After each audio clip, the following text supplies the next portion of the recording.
मां, आप जिस पुत्र को जन्म दोगी, जिसके धड़ पर हाथी का मस्तक लगेगा, उस गजानंद की सेवा के लिए मुझे भी हाथी का मस्तक लगा दीजिए, जिससे मैं आपके बेटे को अपनी गोद में खिला सकूं और उसको लाड़ लड़ा सकूं।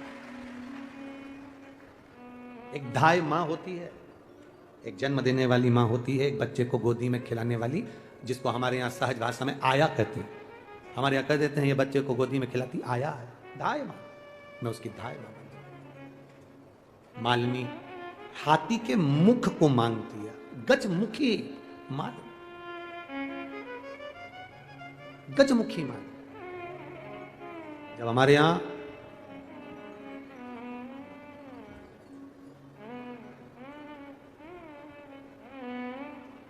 एक नारी की जिंदगी में जब कोई विषम परिस्थिति आ जाती है, एक नारी की जिंदगी में जब कोई विषम परिस्थिति आ जाती है और उसकी आंख के आंसू जब सूखते नहीं हैं, बड़ी दुखी होकर वो अपने घर में रहती, कहीं पति मदिरा में डूबा है, परिवार के लोग अपशब्द कह रहे हैं, ताने दे रहे हैं, गालियां दे रहे हैं, और वो सोच कर बैठी है अब जिंदगी नहीं चाहिए भगवान, तू ये जीवन अब मत देना। जिसकी बहुत गति बिगड़े किसी नारी की जिंदगी जब इस तरह से जी रही होती है, शिव पुराण कहती है केवल एक चावल का दाना, एक अक्षत, एक बेलपत्र और एक पुष्प की, लाल पुष्प की पंखड़ी, जो सोमवार की अष्टमी के दिन मां मालिनी के नाम से, मां गौरा के नाम से, आदिशक्ति के नाम से, 3 नामों का स्मरण कर कर मालिनी, मां गौरा, आदिशक्ति का स्मरण कर कर जो अशोक सुंदरी वाली जगह पर समर्पित कर देती है नारी, उसकी जिंदगी से दुख समाप्त हो जाता है और वो खुशी की ओर अग्रण्य हो जाती है। मां मालिनी कोई साधारण नहीं है, गजमुखी है ये, जिसके मस्तक, जिसका शीश गज का है, साधारण नहीं है ये। मत्स्य पुराण कह रही है, विष्णु धर्मोत्तर पुराण कह रही है, और नव दुर्गा उपनिषद कह रहा है, ये मालिनी मां कोई साधारण नहीं। उसका नाम का स्मरण, हमारे एक नारी बहुत कष्ट की अगर जिंदगी जी रही है तो उसको एक बार अपने जीवन में उपाय करना चाहिए, उसको जीवन में एक बार मां गजमुखी मालिनी का स्मरण करना चाहिए। उसकी भक्ति कम नहीं, दुख समाप्त। वो गजमुखी मालिनी,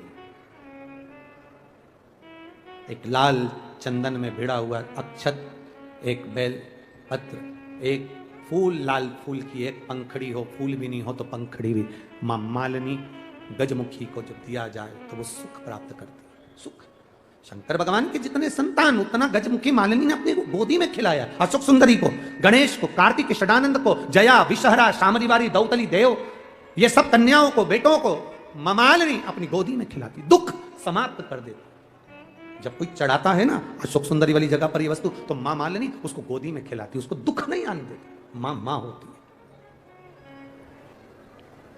मेरा नाम प्रिया पुष्पद है, मेरे पति का नाम श्याम सुंदर पुष्पद है। मैं राजगढ़ नागर मोहल्ले वार्ड क्रमांक 12 की रहने वाली हूँ। कहीं बैठी हो तो हाथ हिला सकती है, दिख गई क्या? हाँ दीदी दिख गए, ठीक ठीक है, हाथ हिला दो एक बार। ठीक, गुरुदेव एक लोटा जल आप कहते हो धीरे धीरे चढ़ाना चाहिए और वापिस जब लौट कर आओ तो बाबा को कहकर आना चाहिए। मैंने वही किया। मेरा बेटा 5-6 साल से सरकारी नौकरी की तैयारी कर रहा था, 1-2 नंबर से रह जाता था। मेरे बेटे ने अब ठान लिया कि मैं सरकारी नौकरी की तैयारी नहीं करूंगा मां, क्योंकि हो ही नहीं रहा। मैंने अपने बेटे से कहा देवादिदेव महादेव को 1 लोटा जल चढ़ा, धीरे धीरे श्री शिवाय नमस्तुभ्यम कहकर जब जल चढ़ाएगा, वापिस लौट कर जब आए तो बाबा से कहकर आना, बाबा आप मेरे साथ चलो और मेरी जिंदगी को संवार दो। गुरुदेव वही क्रम किया। बेटे में भी हिम्मत आई, बल आया, और बेटे ने कहा मां अब तो कुछ भी हो जाए। 3 दिन बेटा शंकर के मंदिर गया और चौथे दिन कहता कुछ भी हो जाए मां, सरकारी नौकरी तो मिलेगी ही, मैं मेहनत भी करूंगा और बाबा मेरा साथ भी देगा। गुरुदेव शिव जी के मंदिर में धीरे धीरे श्री शिवाय नमस्तुभ्यम कहकर जल चढ़ाने लगा।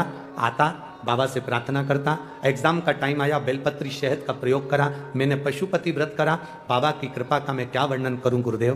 केवल कुछ ही महीने निकले थे। 8 नवंबर 2022 को मेरा बेटा सरकारी नौकरी सब इंजीनियर की परीक्षा हुई, उसमें मेरा बेटा का सिलेक्शन हो गया। 3 जुलाई 2023 को उसने ज्वाइनिंग कर लिया और यहीं राजगढ़ में मोहनपुरा डैम में मेरा बेटा इंजीनियर पद पर नियुक्त हो गया। मैं बाबा को प्रणाम करूंगा। बधाई मां आपको, बैठी है। हर हर महादेव। ये शिव तत्व है,